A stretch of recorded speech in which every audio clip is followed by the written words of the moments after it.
এর মূল উদ্দেশ্য ভারতবর্ষে এসসি এসটি ওবিসি ও মাইনরিটিদের সবচেয়ে বড় যে সংগঠন, শক্তিশালী যে সংগঠন BAMCEF, backward and minorities communities employees federation, যে সংগঠন দীর্ঘ 5 দশকের উপর সময় ধরে অর্থাৎ 50 বছরের উপরে যে সংগঠন দেশ জুড়ে কাজ করছে এবং ভারতবর্ষে এমন কোন রেকর্ড নেই যে সংবিধানের এগেনস্টে কোনো কাজ বামসেফ সংগঠন করেছে। বামসেফ মূলত কর্মচারীদের সংগঠন এবং দেশের 650 জেলায় লক্ষাধিক গ্রামে বামসেফ সংগঠন কার্যরত। 42তম রাষ্ট্রীয় অধিবেশন এবছর 2025 সালে 26 থেকে 30 ডিসেম্বর উড়িষ্যার কটক শহরে অনুষ্ঠিত হওয়ার কথা ছিল। সেই মতো প্রশাসনকে ইনফর্ম করে পারমিশন সহ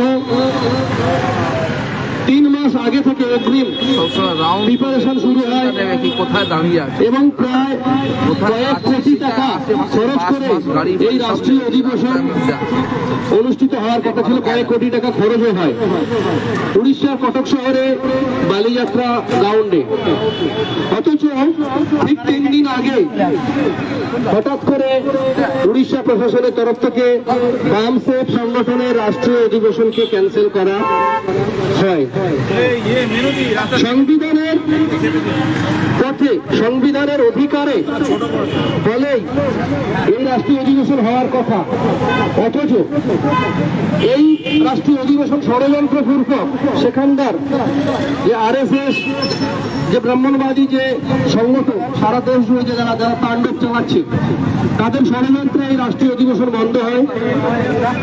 বামসেফ সংগঠনের রাষ্ট্রীয় অধ্যক্ষ ওয়ামান মেসরামজি এর প্রতিবাদে দেশ জুড়ে আন্দোলন ঘোষণা করেন। 4 পর্বে আন্দোলন ঘোষণা করেন। আজকে 3য় পর্বে 22 জানুয়ারি দেশের 700 জেলায়, প্রায় 550 থেকে 700 জেলায় এই প্রোটেস্ট মার্চ হচ্ছে।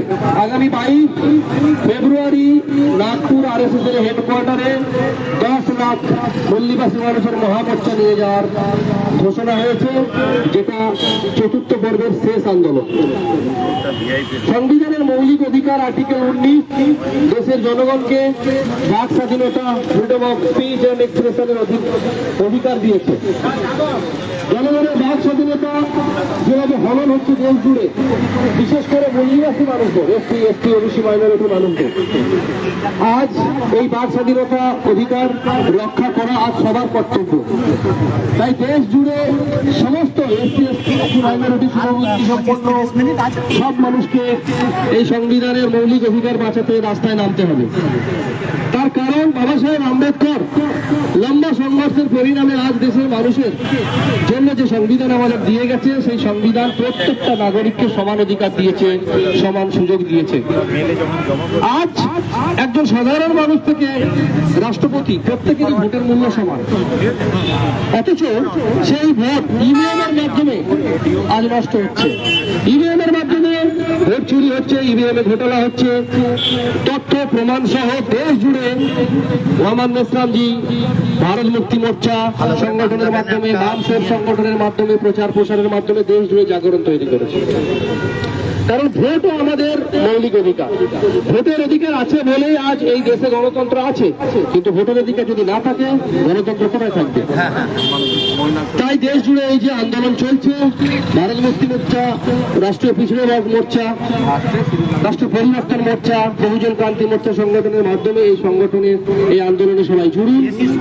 এছাড়া দেশ জুড়ে জাতি জনগণনার জন্য লম্বা সংঘর্ষ চালিয়ে এসছে ওয়ামান মেসরামজি, ভারত মুক্তি মোর্চা সংগঠন ও রাষ্ট্রীয় পিছড়ে বর্গ মোর্চা। কারণ দেশের যাদের জনসংখ্যা 90%, তাদের ভাগিদারি আজ পর্যন্ত 5 থেকে 10% লাগু হয়নি। তাই এসসি এসটি ওবিসি মাইনরিটি যারা দেশের 90% জনসংখ্যা, তাদের দেশের শাসন প্রশাসন, বাজেট, সম্পদে, অর্থে সব জায়গায় 90% ভাগিদারি চাই। এটাও অনেক বড় লম্বা লড়াই চালিয়ে আসছেন ওয়ামান মেসরামজি। তাই সবাই এই সংঘর্ষে, এই লড়াই, এই শান্তিপূর্ণ লড়াই, এই সাংবিধানিক লড়াইয়ের সঙ্গে জুড়ুন। এই বলে আমি আমার বক্তব্য শেষ করছি।